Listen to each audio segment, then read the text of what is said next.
Slovenskom sa dá vyjadriť v emóciách pohybom, alebo ak chcete tancom, tak to bola reprezentácia z umenia jednej z členiek tanečného štúdia Adriany Vrbovej. Perfektné. Muž a za 2 roky navštívil viac ako 340 hradov a aktuálne je to okolo 360. No nezavála, Lukáš Maleček je našim ďalším hostom. Lukáš, vítaj medzi nami, ahoj.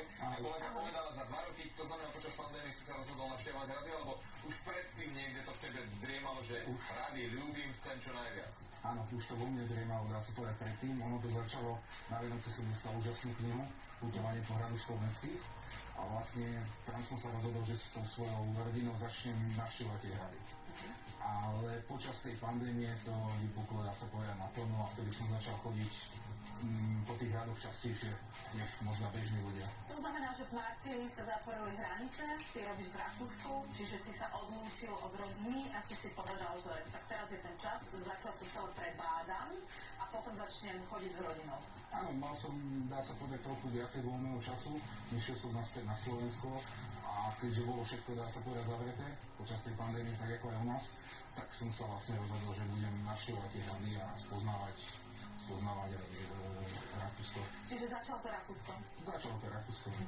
No a ako si vyberáš potom teda tie hrady? Lebo evidentne v tomto prípade vyzerá to tak, ako by si už išiel systematicky postupne každý jeden, že chceš vidieť, ktorý je v nejakej hraničnej zóne. Ja zóne.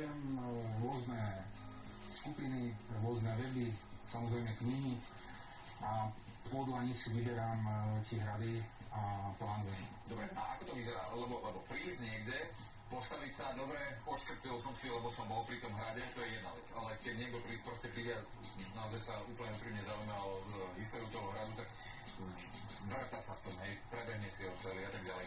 Tie tvoje návštevy ako vyzerajú? Ja najradšej chodím cez týždeň ráno, keď na tom hrade som, dajme tomu, sám a môžem si to v kľude prezrieť. Keď sú voľne dostupné.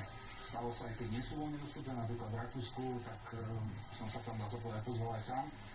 To je taká zaujímavosť, že u nás sú ešte tie hrady prístupné, ale v Rakúsku napríklad sú aj uzavreté hrady, s tým, že hrozí tam nejaké nebezpečenstvo pádu a ničoho takého, ale ako vôbec radov, tak to musím samozrejme preskúmať. A si hovoril, že keď ideš sám, ale chodíš aj so svojou rodinou, máš 14-ročnú dcéru a 11-ročného syna a vlastne keď sa dá, tak vždy ich beriem so sebou. Naposledy sme boli Taliansko, Rakúsko, Slovinsko a pred pár dňami sme sa vrátili z Polska, z Liptova a vždy keď sa dá, tak chodíme spolu. No 14 rokov to je taká puberta. Áno. A nie je taká, že kam to zase ten tatino má... Je to tak? Je to tak. Je to tak, ale ide. Neustúpim. Nech to pozná teda, hej? Nie telefóny, ale pohyb. A to je zase samozrejme na mieste. A čo teba najviac fascinuje akože na tých radoch? Ich funkcia, architektúra toho konkrétneho radu alebo história toho konkrétneho radu? Hlavne, áno, tá architektúra a tá nedostupnosť, že vlastne tí ľudia to vedeli postaviť na takých miestach, čo sa človek niekedy chytá za hlavu, že jak to tu mohli postaviť. To ma na to najviac fascinuje. Keď to je niekde vysoko, je to nedostupné, je to v nejakých skalách. A nejaká dobrá zrúcanina. Tak navštívil som aj jaskinné hrady, to je taká zaujímavosť v Slovensku. Prediama, tá je taká známa, v Rakúsku sú tiež takéto jaskinné hrady. No, môžeš si predstaviť takú veľkú jaskyňu a pred ňou bolo nejaké opevnenie, nejaké múry a dá sa povedať, tí ľudia v čase nebezpečenstva sa tam chodievali schovávať. Boli krytí vlastne zo všetkých strán tou jaskyňou a jediný vlastne ten vchod, tak ten bol nejaký zabezpečený tými múrmi a tam sa vlastne schovávali. Hovoril si Rakúsko, Slovensko, ale ešte pred vstupom si spomenul Poľsko. Poľsko, Českú republiku, Slovensko, Taliansko. Čiže tu na viac menej v tejto zóne? Áno, pohybujem sa vlastne. Dobre, a tak to znamená 360 hradov, keď sme sa pripravovali, bolo to 340, ale už sme teda sa dozvedeli, že už je to teda 360.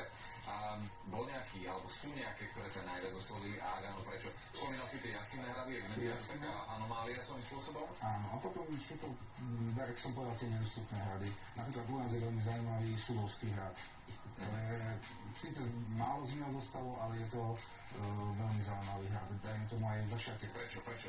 Povedz aj prečo. Je to tak? Je to tou nedostupnosťou? Sulovský skály, je to niekde tam? Akože? Áno, je s tou svojou nedostupnosťou a vlastne v tých skalách ten hrad je postavený. On kopíruje aj ten terén tých skal a nie je to taký ten klasický nejaký Beckov, Trenčín, ale Je to zaujímavé tým, jak sa spomenul, že vlastne je to v tých skalách a jak to tam vlastne mohli postaviť tie ľudia. A ako vyzerá tvoje plánovanie cesty? Že si pozrieš možno na Wikipédii alebo neviem, na Google, to je úplne jedno, že teda kde sú aké hrady a si to nejakým spôsobom naplánuješ? Že zájdem koľko stihneš tým hlavne? Áno, ja som taká stará škola, že ja si zoberiem dokonca aj mapu, papier a vlastne najprv si tie hrady zapíšem, ktoré vlastne by som chcel a potom si už podľa navigácie pozerám, ktorý prvý, ktorý druhý.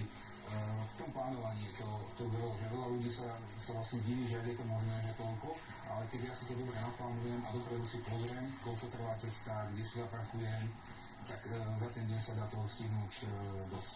Čo máš v pláne najbližšie? Najbližšie asi východ Slovenska a trošku zase Slovensko ešte viacej pochodí. Ešte viac. No máme tu na nádherné hrady taktiež, ktoré či už sú nejakým spôsobom zachované, ale menej zachované, ako si spomínal, že naozaj zostali len nejaké zvyšky, ale oplatí sa ich. A Čachtický je pekný? Čachtický je skôr zaujímavý tou históriou, by som povedal. No však to ma zaujímavé, som chcela vedieť od teba, že či je pekný. Super, ďakujem. Ďakujeme veľmi pekne, tak mám ďalej tie hrady. Máme také cestovateľské, Áno, presne tak. Veľa sa rozprávame o tom.